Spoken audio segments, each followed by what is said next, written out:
देश का सबसे भ्रष्ट परिवार ही गांधी परिवार है। ये देश में बोफोर्स से लेकर भोपाल गैस कांड का एंडरसन को भगाने से जितना देश का सबसे भ्रष्ट परिवार है, सबसे भ्रष्ट परिवार ही गांधी परिवार है।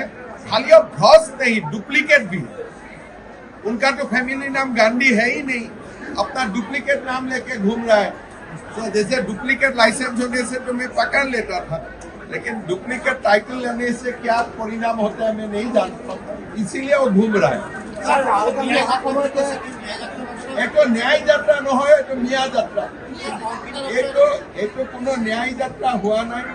য'ত য'ত মিয়া থাকিব তাতে মানুহ হ'ব, য'ত য'ত মিয়া নাই তাতে মানুহ নহ'ব। গতিকে মোৰ দৃষ্টিত এইটো ন্যায় যাত্ৰা নহয়, এইটো মিয়া যাত্ৰা।